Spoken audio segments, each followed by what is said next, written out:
Bismillahirrohmanirrohim. Boshlang'ich arab tili darslarimizni davom ettiramiz. Bugungi mavzu alif-lom qoidasi, ulab o'qish hamda vasli hamza. Ushbu darsimizda biz shamsiy va qamariy harflar, ulab o'qish, vasli hamza, talaffuz qoidalari hamda o'qish uchun misollarni ko'rib chiqamiz. Dastlab alif-lom qoidasi haqida umumiy. Alif-lom qoidasida shamsiy hamda qamariy harflar degan tushuncha bor. Umuman olganda alif-lom qoidasi juda ham oddiy narsa. Biz o'tgan darslarimizda hamza degan mavzu bilan tanishib o'tgan edik. Aniqrog'i qat'iy hamza bilan. Bu darsda alif-lom mavzusi bo'lganligi uchun vasli hamza degan harf bilan ham tanishib o'tamiz. Shunda yodda tutish kerakki, alif-lomning hamzasi har doim vasli hamza hisoblanadi. Ya'ni alif-lom vasli hamza bilan keladi. Shunda mana bu alif o'zi hamza, lekin vasli hamza. Hamda alif-lomda yodda tutishimiz kerak bo'lgan ikkinchi narsa, alif-lom mustaqil boshlanganda, ya'ni alif-lom keldi va undan oldin so'z kelmadi. Birinchi bo'lib alif-lom kelyapti, shunda a unlisi bilan boshlanadi. Shunda mana bu al deb o'qiladi. Bu yerda e'tibor bersangiz, alifning ustida hech qanaqa harakat yo'q. Harakat yo'q va undan oldin so'z yo'qmi, demak buni a deb boshlaymiz.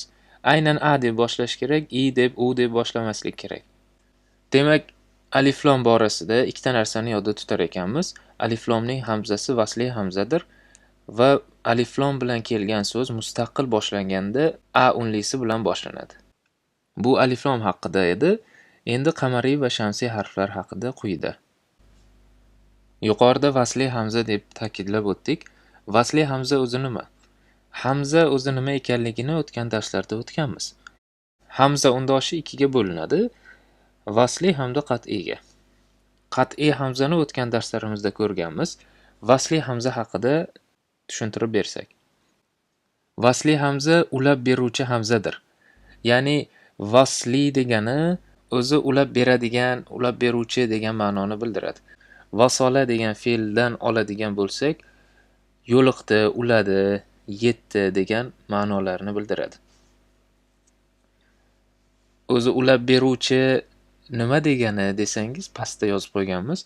O'zidan oldingi harakatni o'zidan keyingi sukun yoki tashdidga ulab beradi. Vasli hamza haqida bilishingiz shart bo'lgan narsa mana shu ikkinchi narsadir. Ya'ni siz vasli hamzani ko'rsangiz, undan oldingi harakatni o'sha vasli hamzadan keyingi sukunga ulab berasiz yoki tashdid bo'lsa tashdidga ulab berishingiz kerak bo'ladi. O'zi aslida tashdid ham sukun bilan boshlanadi. Bu yerda yoki tashdidga degan so'zni o'zi ortiqcha aslida. Endi vasli hamzani belgisi qanday desangiz, vasli hamza alif bilan keladi yoki hech qanday belgisiz keladi. Umuman olganda bir alifni ko'rsangiz, u vasli hamza bo'lishi mumkin. Aslida bu narsa grammatik narsalar. Grammatikaga kirishib, arab tiliga chuqurroq kirishib boraversangiz, bu narsalar chalkash tuyulmaydi. Hozir biz Qur'onda qanaqa kelishi mumkin, odatiy holatda, boshlang'ich holatida qanday kelishi mumkin, shu narsani umumiy tarzda tushuntiryapmiz xolos. Mana bu yerda chizib ko'rsatildi. Alif bilan keladi yoki hech qanday belgisiz. Hech qanday belgisiz deganda, o'zi hamzani belgisi mana bunaqa belgi edi. To'rtga o'xshash qiyaroq belgi edi. Mana shunaqa belgi bo'lmasa, shunda alif bilan kelgan holatida bu vasli hamza bo'lishi mumkin.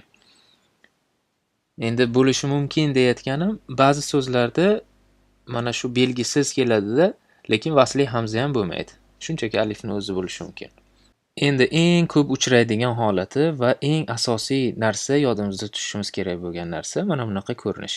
Mana e'tibor bersak, alifning ustida mana bunaqa belgi bor va bu asosan Qur'onda juda ham ko'p keladi. Hamda mana shu narsani yodda tutsangiz bo'ldi. Mana shu vasli hamzaning belgisi. Shunda nima bo'ladi?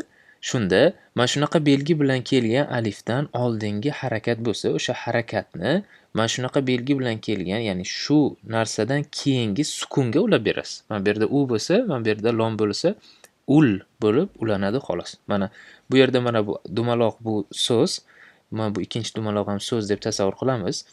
Mana bu u harakati, Lomma, mana bu alif, mana bu lom. Shunda mana bu vasli hamza deydigan bo'lsak, mana bu uni vasli hamzadan keyingi lomga ulash kerak. Ulanadi.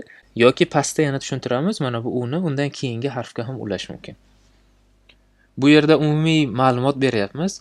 Darsni oxirigacha ko'rasiz. Oxirigacha ko'rgandan keyin qaytib darsni boshiga yana qaytib yana bir bor ko'rsangiz agar, unda to'liq tushunarli bo'ladi, xudo xolisa. Endi qamariy harflar haqida. Yuqorida aytdik, alif-lom qoidasi hamda qamariy va shamsiy harflar degan tushuncha bor deb.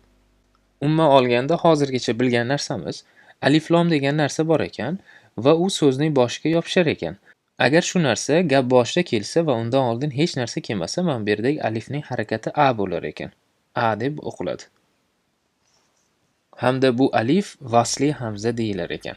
Vasli hamza o'zidan oldingi harakatni o'zidan keyingi sukun yoki tashdidga ulab beruvchi hamzadir deb bildik. Endi yana bir narsani bilaylik. Alif-lom kelganida ikki xil o'qilishi mumkin. Qamariy jihatdan o'qilishi mumkin yoki shamsiy jihatdan o'qish mumkin. Endi e'tibor bering. Qamariy harflar oy harflari degani. Umumiy qamariy degani oyga taalluqli degani. Bu narsaga kirishmaymiz. Shunchaki yodda tutish kerak xolos. Va ular 14 ta. Mana shu harflar qamariy harflar hisoblanadi. Qamariy harflarni yodlamoqchi bo'lsangiz, mana shu gapni yodlab qo'ysangiz bo'ldi.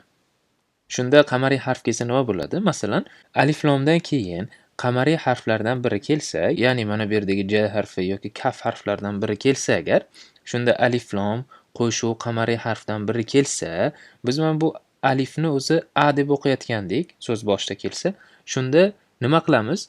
Lomni o'qiymiz. Ya'ni alif-lomdan keyin qamariy harfdan biri kelsa, lom o'qiladi. Al-qo. Al-qo. Tamom. Mana shu narsa. Juda ham oddiy. Bu umumiy qoida, o'zi bu narsani o'tmasa ham bo'ladi aslida, chunki lom ustida sukun turibdi. Sukun bo'lgandan keyin o'qiysiz. Al-qo deb o'qiladi. Mana shu qamariy harf degani o'zi nima desa agar, alif-lomdan keyin qamariy harflardan biri kelsa, alif-lomning lomi sukun qilib o'qiladi. Mana shu. Davom etamiz.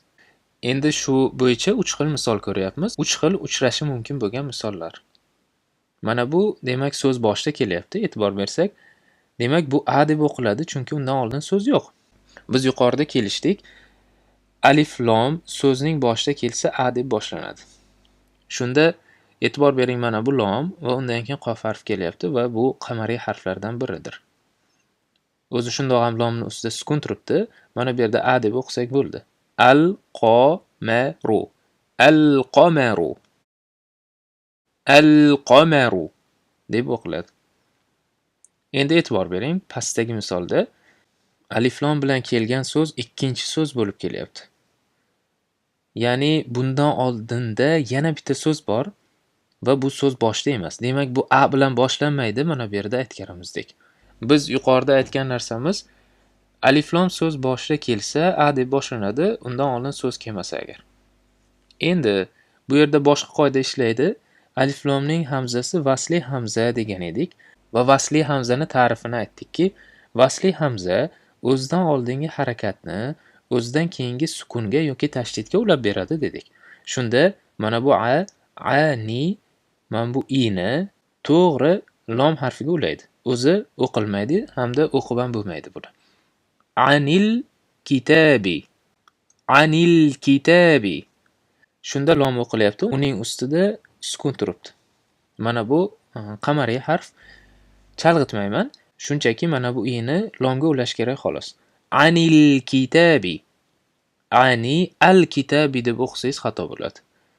Anil kitabi. Chunki bu vasli hamza va bu yerda hech qanday harakat yo'q.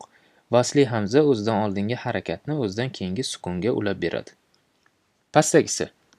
Pastdagisi ham xuddi shu gap.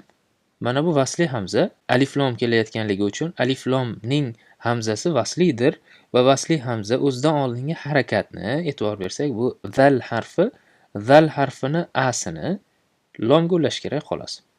Ya'ni mana bu o'qilmaydi. Hazal baladu. Hazal baladu. Hamda yana bir kichik qoidalardan biri, alif-lomdan oldin kelgan mad qoidasi ishlamaydi. Ya'ni mana bu mad edi, a kelib, undan keyin alif keldi va alifning ustida hech narsa yo'q. Shunda mana bu ha, va deb va cho'zilishi kerak edi. Lekin undan keyin alif lom kelayotganligi uchun mana bu va cho'zilmaydi.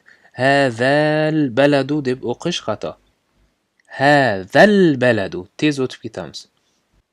Quyida yana bularni mustahkamlaymiz. Undan oldin shamsiya harflar haqida to'xtalishimiz kerak. Shamsiya harflar quyosh harflari degani. Shamsiy harflar ham 14 ta, o'zi qamariy harflarni 14 ta dedik. Ya'ni qamariy harflardan qolgan harflar shamsiy harflar hisoblanadi. Bu harflarni yodlash shart emas.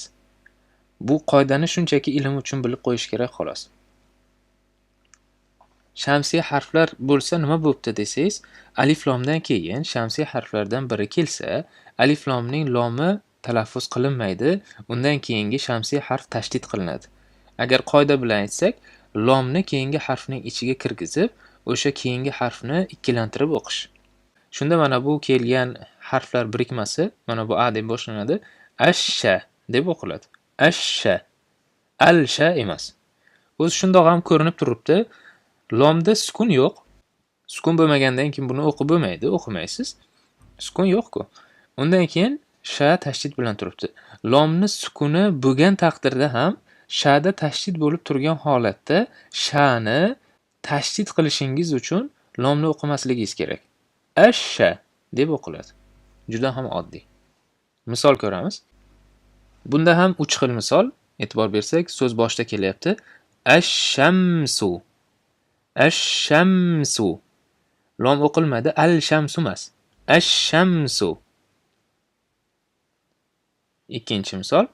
Bu yerda yana alif lom kelyapti, e'tibor bering. Undan oldin bi harfi qo'shilib kelyapti. Bis-salami. Mana bu yerda vasli hamza deb kelishdik yuqorida, bu alif lom. Alif lomdan oldingi harakatni undan keyingi sukun yoki tashdidga ulab beramiz. Ya'ni mana bu yerdagi harakat mana bu yerdagi saga ulanadi. Bis-salami. Bis-salami. Juda ham oddiy. Uchinchi misolimizdan xuddi shunaqa. Bu yerda ikkita so'z kelyapti. Ikkinchi so'z alif lom bilan boshlangan va alif lomning hamzasi vasli hamza, undan oldingi harakat, undan keyingi sukun yoki tashdidga ulanadi. Ya'ni bu yerda tashdidga ulaymiz. Ya'ni mana bu yerdagi mimning asini mana bu yerdagi singa ulaymiz tashdidga. Shunda alaykumassalamu. Bu yerdagi mimning asi cho'zilmaydi, mad bo'layotgan bo'lsa ham. Chunki undan keyin alif lom kelyapti. Alif lomdan oldin kelgan mad qoidasi ishlamaydi. Alaykumassalamu. Alaykumassalamu. Mana shunday. O'zi umumiy tushunchalar shular edi va umumiy qoidalar ham shu. Shu yergacha bo'lgan narsalar qoidalar. Endi misollar bilan tushuntirishga harakat qilamiz. Misollarga e'tibor beraylik. Alif lom qoidasi juda ham muhim qoidalardan biri hisoblanadi. Alohida jiddiy e'tibor bilan yondashishni so'rab qolardim. Birinchi misol. Bil g'oybi. Baning isi lomga ulandi, vasli hamza o'qilmadi, orada kelayotganligi uchun. Bil g'oybi. Va bil. Bu yerda ham xuddi shunday. Va bil axirati. E'tibor bering, vasli hamzadan oldingi harakat undan keyingi sukunga ulandi. Bu yerda mana bu alifni, ya'ni vasli hamzani o'zi o'qib ham bo'lmaydi. Qur'onda ham shunaqa keladi, haligi o'zini belgisi bilan keladi faqat. O'sha belgi bilan ajratib olasiz xolos.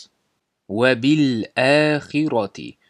Bu so'zda bilishingiz kerak bo'lgan narsa, mana bunaqa to'lqincha kelsa, bu mad hisoblanadi. Va bu mad o'zidan oldin sukun bilan kelganida so'zni orasida kelsa, cho'zib o'qiladi. Va bil axirati. Bu yerdagi cho'zish belgisi alifni ustida turibdi, lomni ustida emas. Chalkashtirib yubormaslik kerak.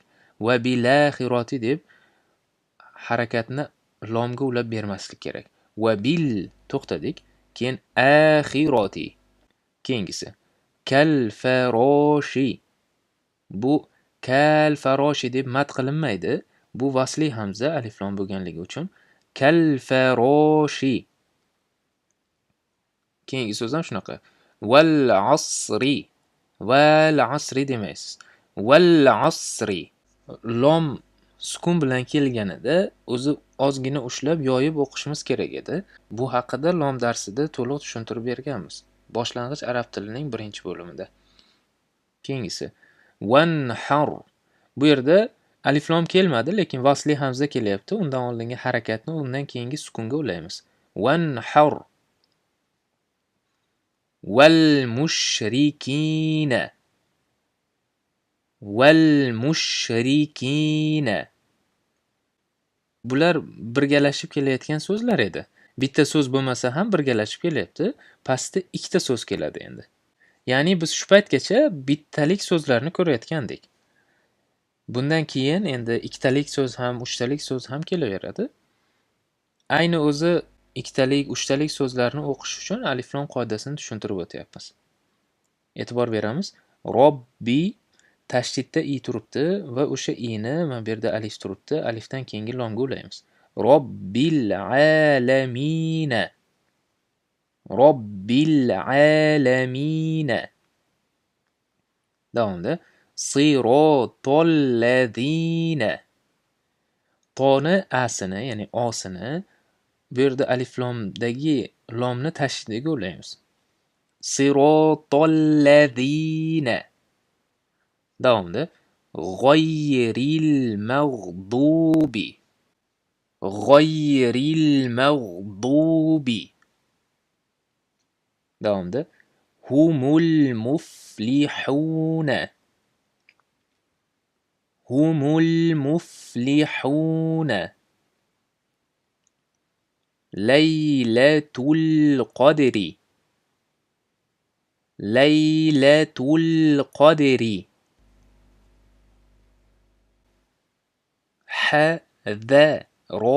Hadarol mauti. Hammasida bir xil qoida ketyapti. Alif lomdan oldingi harakat vasli hamzadan keyingi sukun yoki tashdidga ulanyapti xolos. Davomida va idistasqo.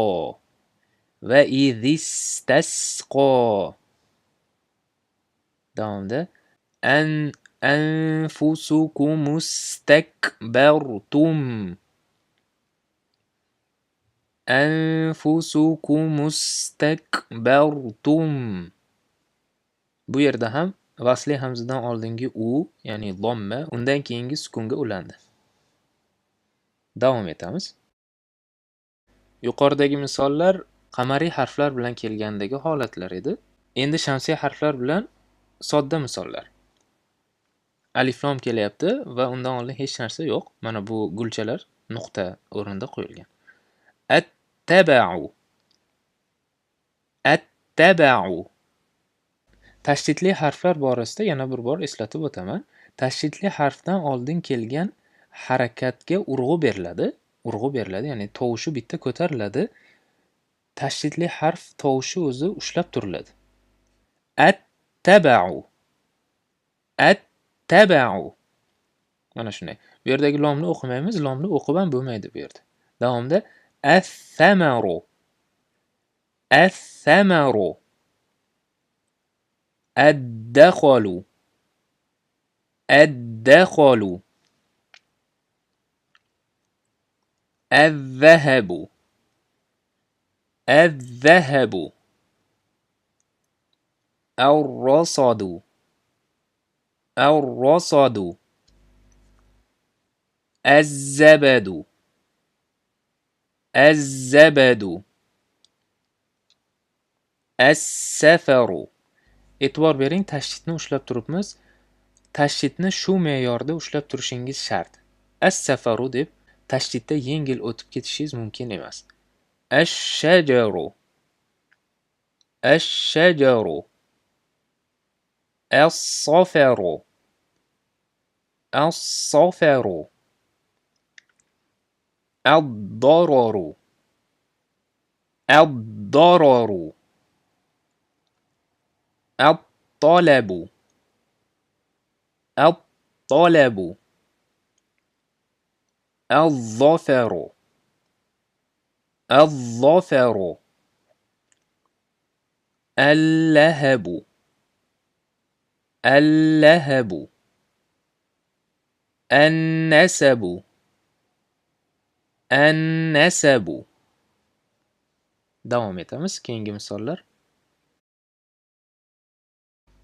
Ushbu misollarda endi hozirgina o'qigan so'zlarimizning oldiga huva so'zi qo'shildi.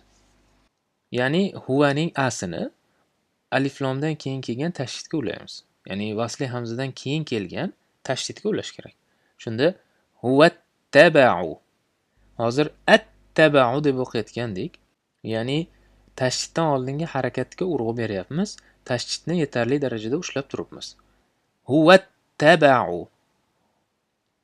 Huvathamaru. Huwathamaru. Huwaddakhalu.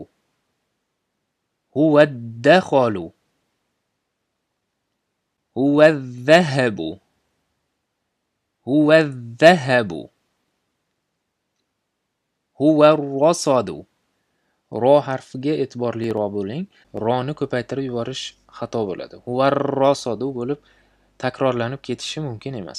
Huwarrasadu. Ro harfi ikkita bo'ladi, tashdid bilan kelganda. Huwarrasadu. Ya'ni sirpanish degan narsalar roda yo'q. Bu narsa haqida, ro haqida batafsil birinchi bo'limda tushuntirib berganmiz albatta. Huwazzabadu. Huwazzabadu. Huwassafaru. Huwassafaru. Huwashajaru. Huwashajaru.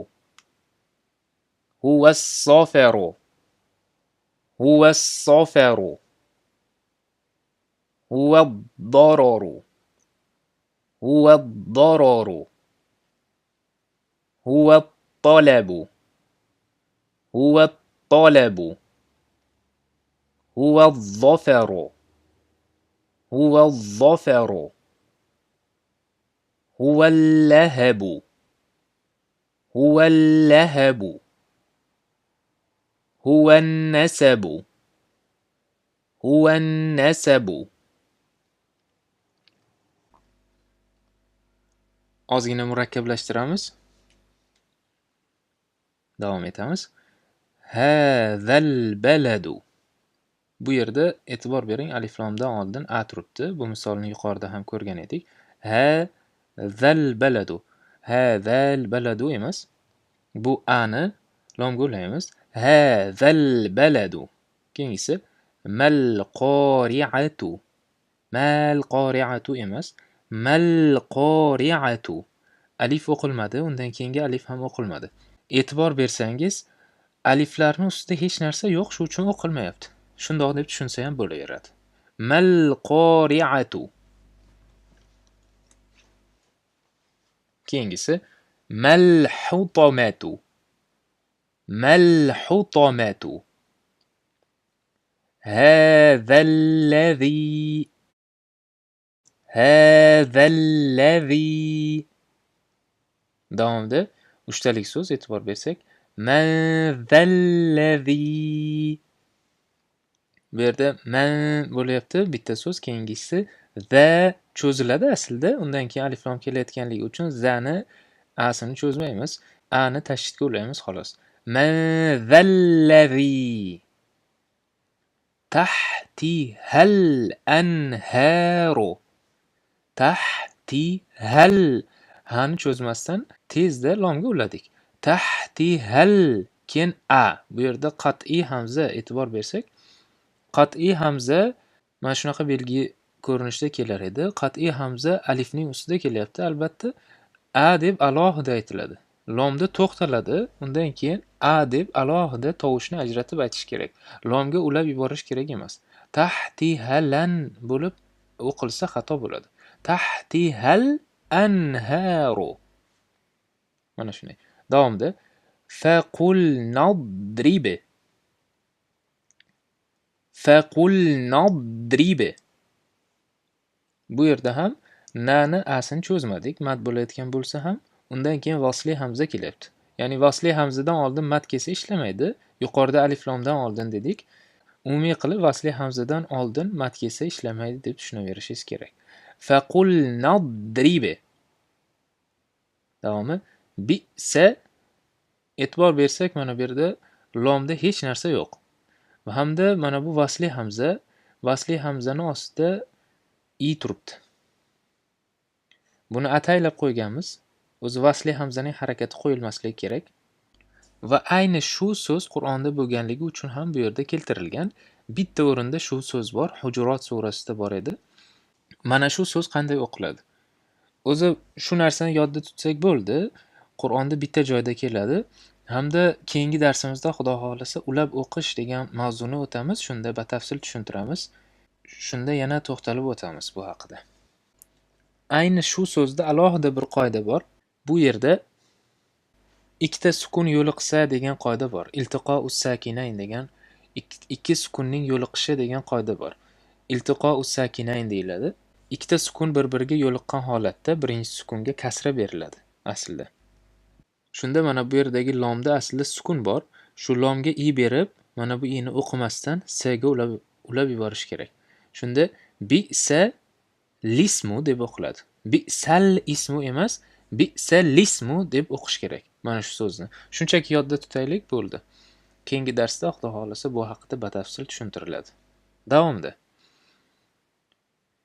Mana bu so'zda e'tibor bersak, alif lom emas, bu yerda a deb boshlanmaydi. Alif lom emas bu.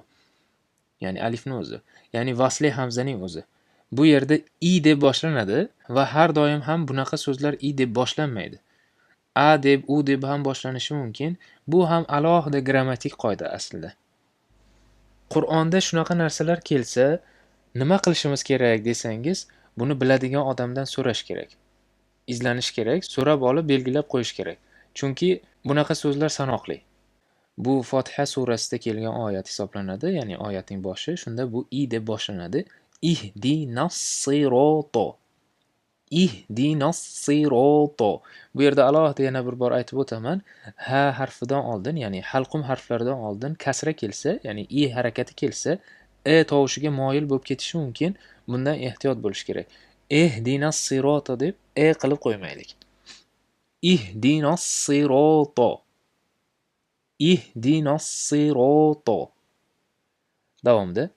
Ya ayyuhan nasu. Ya ayyuhan nasu. Bu qat'iy hamza. Bu yerda haning asini tashdidli nunga ulayapmiz. Ya ayyuhan nasu. Davomda. Ilan nasi. Ilan nasi. Alan nasi. Mana bu yerdagi ya ko'rinishdagi aliflar o'qilmaydi, bular mad hisoblanadi. Bu haqida ham oldingi darslarda tushuntirganmiz. Bu yerdagi yani o'qimaysiz, bu ya emas aslida, bu alif bu. Alifdan oldin a kelyapti, ya'ni bu mad bo'lyapti. Maddan keyin alif lom kelsa mad ishlamaydi. Ilan nasi, alan nasi deb o'qiladi. Davomda fil lomda to'xtadi, keyin a, keyin ro, d, i. Fil ardi. Fil ardi. Fil ardi qilib ani lomga olib bermaylik. Davomda fis suduri. Fis suduri. Keyingisi qolut taxoza. E'tibor bering, bu yerda vov ham, alif ham, undan keyingi alif ham o'qilmadi. Ustida harakat bo'lmagan hech bir harf o'qilmayapti. Qolut taxoza. Qolut taxoza. Mana shunday. Davom etamiz keyingi misollar. Qolud'u. Vov, alif, undan keyingi alif o'qilmadi. Qolud'u. Dalda tebratib o'tib ketdik. Laqullazina. Bu yerda ham vov o'qilmadi. Vov o'qilmagani dommani mad qilmadik. Laqullazina bo'lmadi. Ya'ni vov ham o'qilmadi degani bu. Bu alif o'zi o'qilmasdi. Yozilsa-da o'qilmaydigan harflardan hisoblanadi. Keyingisi vasli hamza o'qilmadi. Undan oldingi domma tashdidga ulab berildi. Laqullazina. U mana bu yerda mad qilinadi. U tul kitaba. Utul kitaba. Davomida va aqimus solata. Va aqimus solata. Vov o'qilmadi, alif o'qilmadi, undan keyingi alif ham o'qilmadi, undan keyingi lom ham talaffuz etilmayapti. O'zi yuqoridagi qoidalarga binoan bitta-bitta murakkablashtirib keltiryapmiz. Shunda ustida harakat bo'lmagan, ikki so'z orasida kelgan hech bir harflar o'qilmaydi deb tushunsangiz ham bo'laveradi. Ya'ni umumiy qilib shunday tushunish kerak, agar chalkashib ketmaydigan bo'lsangiz. Lekin qoida bilan tushunib olgan yaxshiroq. Va aqimus solata. Bu yerda vov ko'rinishidagi alif edi. Mana bu belgidan bilib olamiz. Bu haqida ham alohida darsligimiz bor. Davomi. Va mana bu to'lqinchani bu yerda o'qiymiz, chunki undan oldin a kelyapti. So'z orasida bo'lsa ham. Va atuz zakata. Bu yerda ham vov, ikki alif va lom talaffuz etilmayapti. Va atuz zakata. Keyingi so'z. Va amilus solihat. Va amilus solihat. Mana shunday. Umuman olganda darsni oxirigacha ko'rgan bo'lsangiz, qaytib yana boshidan umumiy qoidalar tushuntirilgan joyini ko'rib chiqishingizni tavsiya etaman. Ushbu darsni kamida 2 bor ko'rib chiqishingiz kerak bo'ladi, chunki ozgina murakkabroq, oldingi darslarga o'xshamaydigan mavzu hisoblanganligi uchun. Bugungi darsimiz shulardan iborat edi. Xudo xohlasa, keyingi darslarimizda yana bu yerda ba'zi o'tilmagan narsalarni to'ldiramiz. Salomat bo'ling. Vassalomu alaykum va rahmatulloh.